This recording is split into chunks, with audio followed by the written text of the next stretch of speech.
तो चलिए 4 के मोर्चे में आगे बढ़ेंगे, जहां विपक्ष की बैठक को लेकर उत्तर प्रदेश में राजनीतिक संग्राम छिड़ चुका है। एनडीए विपक्ष पर हमलावर है।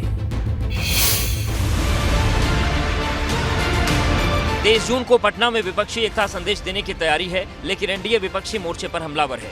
डिप्टी सीएम केशव प्रसाद मौर्य ने विपक्षी दलों पर तंज कसा है और उन्होंने कहा कि विपक्षी गठबंधन भाजपा के लिए फायदेमंद है।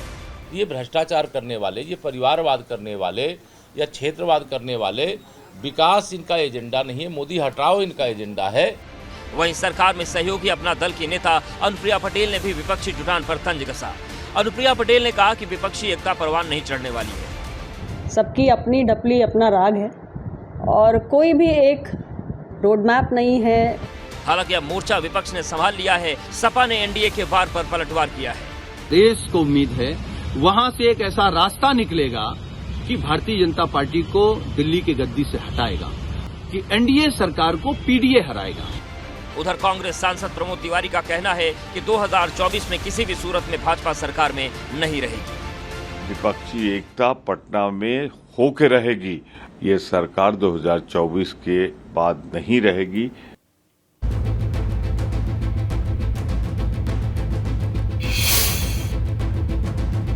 और देखिए, यूपी में मिशन 80 को साधने के लिए भाजपा ने विस्तारक प्लान तैयार किया है और इसी के तहत 80 सीटों पर भगवा लहराने की तैयारी है। उत्तर प्रदेश में टारगेट 80 को हासिल करने की कवायद में भाजपा आगे बढ़ रही है। बूथ मजबूत और हर घर तक पहुंचाने की कोशिश है। वहीं अब भाजपा ने 80 सीटों पर कमल खिलाने की जिम्मेदारी विस्तारकों को सौंपी है। पहले चरण में हारी हुई सीटों पर चुनावी जमीन तैयार करने की कोशिश है। विस्तारकों को 14 लोकसभा सीटों का चुनाव प्रबंधन एजेंडा सौंपा जाएगा। भाजपा के प्रदेश मुख्यालय को हर महीने फीडबैक देना होगा। विस्तारक सभी वर्गों को भाजपा से जोड़ने का काम करेंगे। पुराने कार्यकर्ताओं को सक्रिय करने का जिम्मा भी विस्तारकों के हवाले है। बूथ कमेटी में हर जाति और धर्म के कार्यकर्ताओं को शामिल करने का जिम्मा दिया गया है। विस्तारकों को बूथ कमेटियों का गठन करने का भी जिम्मा है। विपक्षी दलों के नेताओं को तोड़कर पार्टी में शामिल करने का लक्ष्य है। विस्तारकों को लाभार्थी सम्मेलन कराने की जिम्मेदारी दी गई है। पिछड़े और दलित वर्ग की जातियों का वोट बैंक बढ़ाने की भी जिम्मेदारी है। लोकसभा क्षेत्र स्तर पर विधायकों और सांसदों के बीच टकराव पर नजर रखी जाएगी। सभी विस्तारक सीधे प्रदेश मुख्यालय के निर्देश पर काम करेंगे। विस्तारकों के कामकाज में स्थानीय पदाधिकारियों का कोई दखल नहीं होगा। और चलिए अब रुक करते हैं एक बड़ी खबर का। 2014 और 19 में काशी से चुनाव जीतकर प्रधानमंत्री नरेंद्र मोदी ने उसका कायाकल्प कर दिया। विश्व स्तर पर वाराणसी को नई पहचान दिलाई। अब ऐसे में काशी के बाद कानपुर से उनके चुनाव लड़ने की मांग तेज हो गई है। पीएम मोदी को कानपुर से चुनाव लड़ाने की मांग भाजपा प्रदेश उपाध्यक्ष और एमएलसी ने की है।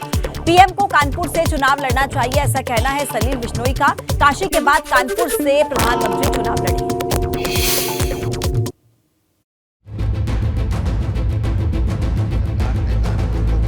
बहुत प्रयास किया, लेकिन अभी कानपुर को बहुत बड़े एक सहारे की जरूरत है और वो सहारा सिर्फ नरेंद्र मोदी हो सकते हैं। अगर नरेंद्र मोदी कानपुर के यशस्वी सांसद बने तो मुझे लगता है कि कानपुर का ये जो बंद मिलें पड़ी हुई हैं, इनका कोई उपयोग नहीं हो रहा है। इनको मैं समझता हूँ वो देश के प्रधानमंत्री नहीं है, विश्व के सबसे स्वीकार्य नेता है। इसलिए वो जहाँ भी चाहें वहाँ लड़ सकते हैं और ये हमारा सौभाग्य होगा कि कानपुर आके लड़ेंगे तो कानपुर का सांस्कृतिक जागरण होगा, कानपुर का औद्योगिक पुनरुत्थान होगा। इसलिए हमें तो कोई स्वागत करता हूँ उनके सुझाव का। सीएम योगी आज पूर्वांचल के 2 जिलों के दौरे पर हैं। सीएम योगी ने आज अम्बेडकर नगर जिले को सौगात दी है। 1112 करोड़ की सौगात, 2339 विकास परियोजनाओं का लोकार्पण और शिलान्यास किया। इस दौरान उन्होंने सरकारी योजना के लाभार्थियों के बीच प्रमाण पत्र का भी वितरण किया। कार्यक्रम को संबोधित करते हुए योगी आदित्यनाथ ने कहा कि पीएम मोदी के नेतृत्व में विकास कार्य लगातार जारी है। सीएम इसके बाद गोरखपुर में भी लोकार्पण और शिलान्यास करेंगे। 2604 करोड़ की 727 विकास परियोजनाओं का लोकार्पण और शिलान्यास होगा। और चलिए अब आपको दिखाते हैं 40 सेकंड में 4 अहम खबरें। भाजपा परफॉर्मेंस के आधार पर 2024 में देगी टिकट। सांसदों को क्षेत्र में कराए गए कामों की देनी होगी रिपोर्ट। संगठन के अभियानों में सक्रियता का भी देना होगा ब्यौरा। 3 पेजेस का भरना होगा रिपोर्ट कार्ड। 2024 के चुनाव को लेकर एकला चलो मंत्र के साथ तैयारी में जुटी बसपा। कल बसपा प्रमुख मायावती ने बुलाई बड़ी बैठक। बैठक में सभी मंडल प्रभारी और जिला अध्यक्ष होंगे शामिल। बलरामपुर के दौरे को दूसरे दिन सीएम योगी आदित्यनाथ ने की गौ सेवा। मुख्यमंत्री ने गायों को खिलाया चारा, उन्हें दुलार भी किया।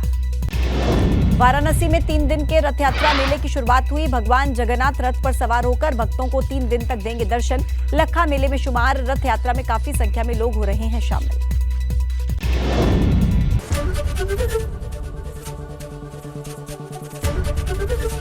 एबीपी गंगा, खबर आपकी, जुबान आपकी।